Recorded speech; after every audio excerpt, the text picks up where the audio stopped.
Oh, apa kabar, Ho? Berarti alhamdulillah kabar baik. Assalamualaikum warahmatullahi wabarakatuh. Selamat malam pemirsa, Anda kembali di program Kebanggaan Anda Dua Sisi dengan dua host kesayangan Anda tentunya, Aditya Nugroho dan Arif Fadil. Nih, kalau kita lihat dalam 1, 2, 3, 4, 5, 6 banyak banget hari ini. Ini kayak Jakarta lagi rame ya, teman-teman ya. Jakarta lagi rame. Lagi banyak yang kumpul-kumpul ya, bener ya?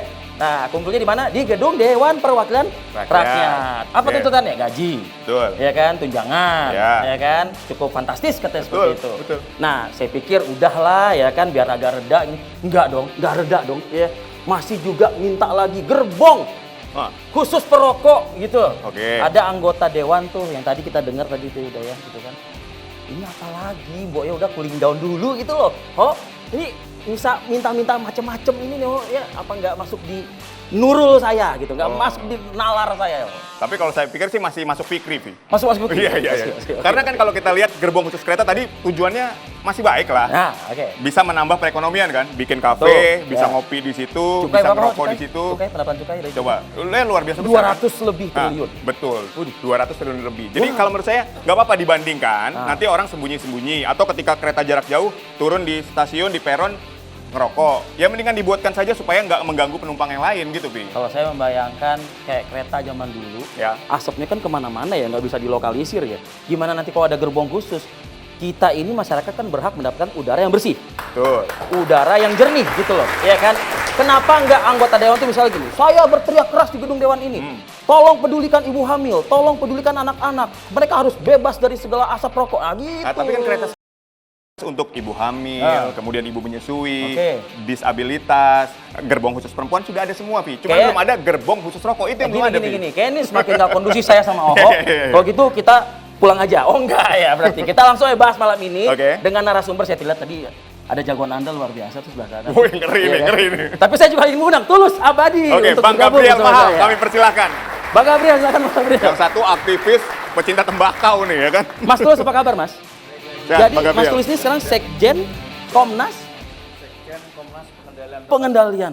Pengendalian dan pecinta tembakau nih. Iya, dengan Mike. Bang Gabriel juga Pak Tulus dengan Mike. Saya ingin awal ke Boleh. Mas Tulus nih. Mas Tulus, ada anggota DPR minta gerbong khusus perokok. Tadi saya ngobrol nih sama teman-teman dari Edan Sepur. Jakarta Surabaya 8 jam. Sebegitu nggak bisa tahan 8 jam nggak ngerokok. Bahkan kan di setiap stasiun berhenti 10 menit. Minta lagi gerbong khusus perokok. Tanggapan Anda? Saya kira yang diusulkan anggota DPR itu asal usul usil ya. Apa coba bilang? Asal usul usil ya. Dan saya katakan bahwa yang diusulkan itu ya itu hak mereka, hak dia, tetapi menurut saya dalam konteks ini sudah tidak ada isu. Seharusnya kan? Yang bukan seharusnya. Kenapa? Karena dari sisi regulasi, sosiologis dan ekonomi, saya kira sudah selesai. Apa regulasi bisa diingatkan nggak? Mungkin yang bersangkutan lupa mungkin dengan regulasinya. Ya, makanya, regulator lupa regulasi ini. Mungkin. Makanya di dalam rilis dan tulisan saya sebutkan bahwa ini usul yang sesat pikir. Asal usul-usil sesat pikir, Bang Gabriel. Karena apa? Karena sebenarnya regulasinya sudah selesai.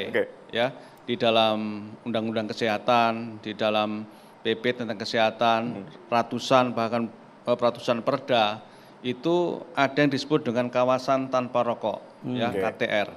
Nah, itu ada beberapa kategori. Nah, salah satunya adalah kawasan tanpa rokok di angkutan umum. Nah, di angkutan umum itu sudah clear, sudah 100%. Di situ disebutkan bahwa di angkutan umum tidak boleh ada smoking area, tidak boleh ada smoking room. Yang boleh smoking room atau smoking area ya ada dua, yaitu tempat kerja dan tempat umum. Yang lain tidak boleh, angkutan umum, kemudian fasilitas kesehatan, fasilitas pendidikan, tempat bermain anak dan beberapa yang lain. Itu tidak boleh. Nah, yang masih dibolehkan tapi dengan syarat tertentu adalah tempat kerja dan tempat umum. Itu yang masih dibolehkan. Nah, itulah yang kemudian ketika ada usul begitu, itu artinya apa yang diusulkan adalah tidak mengerti regulasi. Ya, padahal DPR adalah pembuat regulasi dan levelnya undang-undang. Mosok dia nggak ngerti undang-undang, ya. Mosok nggak ngerti PP. Nah, ini yang kemudian kita sebut bahwa usulannya adalah anti regulasi, sesat pikir. Itu dalam konteks regulasi. Kemudian dalam konteks sosiologis. Ini kan kalau kita bicara kereta api tanpa rokok, ya itu kan sudah 15 tahun. Sejak zaman Pak Jonan menukangi di rut kereta api dan beliau dengan susah payah membebaskan kereta api tanpa rokok, dan waktu itu saya tulis di media, saya mendapatkan apresiasi dari beliau, dan kemudian inovasi-inovasi yang lain untuk meningkatkan keandalan kereta api. Ada transformasi pelayanan kereta api yang luar biasa, yang salah satunya adalah membebaskan dari asap rokok gitu. Nah itu yang kemudian kondisi yang sudah sangat bagus, tapi kemudian ada usulan yang asal usul usil gitu. Dan dalam ketiga, pada konteks ekonomi, dalam arti bahwa dengan penerapan kawasan tanpa rokok di kereta api, alias dilarang merokok di kereta api, itu bukan berarti penumpang kereta api menyusut, tidak ya. Bahkan sekarang kereta api menjadi angkutan favorit, ya baik untuk yang edan sepur tadi, yang KRL, ataupun kereta api antar kota atau jarak jauh, itu menjadi angkutan favorit. Bahkan pesawat sudah mulai berkurang karena kereta api banyak inovasinya, jalan tol juga mulai tergerus sedikit gitu kan. Nah saat ini dengan inovasi-inovasi yang dilakukan, penumpang kereta api tahun kemarin ya 2024, itu jumlah penumpangnya sudah 32 juta. Jadi Anda mengkhawatirkan bila mana ini direalisasikan justru akan mengaburkan apa prestasi dan perolehan yang sudah kita capai selama ini? Iya, dan itu akan setback gitu kan. Ya, saya ingin ke Bang Gabriel sekarang ya. Bang Gabriel, tadi asal usul-usil sesat pikir, dikomentari dari berbagai aspek. Ada aturan di situ, sosial dan ekonomi. Bang Gabriel juga boleh menanggapi, silakan. Begini, aspirasi kata wakil rakyat itu kemarin itu kan aspirasi rakyat katanya kan? Dia sampaikan apa yang menjadi aspirasi rakyat. Aspirasi rakyat itu tidak bisa kita serta-merta mengatakan itu sebagai satu sesat pikir, ya kan? Dia dalam tugas dan fungsinya sebagai wakil rakyat tentu harus mendengarkan itu dan ya kemudian dia menyampaikan. Sekalipun sebenarnya dia harus mengkaji dulu peraturan perundangan yang ada, ya. Karena itu jelas sekali memang di Undang-Undang Kesehatan tahun 2023 dan PP dan segala peraturan anunya itu sudah diatur, ditetapkan kendaraan umum, kereta api termasuk kendaraan umum adalah zona bebas asap rokok. Tapi kan bukan tidak mungkin dari asal usul tadi itu kemudian ada upaya untuk merubah itu undang-undang. Ya, merubah peraturan tadi. Merubah ya peraturan perundang-undangan yang ada itu kan. Saya begini. Saya tadi datang dari Labuan Bajo dan di tempat smoking area ada satu kecil di sudut di tempat tunggu pesawat itu. Saya baca berita gitu ya. Berita bahwa penerimaan cukai rokok Januari sampai Juli 2025 itu sebesar 121,9 triliun. Dari target penerimaan APBN 244,2 triliun. Dari mana duit 21,9 triliun ini? Dari konsumen rokok yang mestinya dilindungi kalau dulu dari lembaga beliau sudah di Komnas. Oh sekarang di Komnas.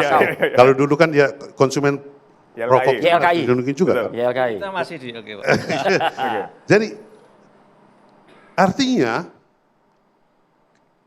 kita mengandaikan dari Januari sampai dengan Agustus ini atau Juli lah, perjuangan Pak Tulus ini supaya Indonesia bebas dari tembakau rokok berhasil, maka tidak ada yang merokok. Maka kemudian dari Januari sampai dengan bulan Juli tidak ada dana 121,9 triliun itu. Anda ingin mengatakan sudah siap kita? Belum siap, jelas. Kan?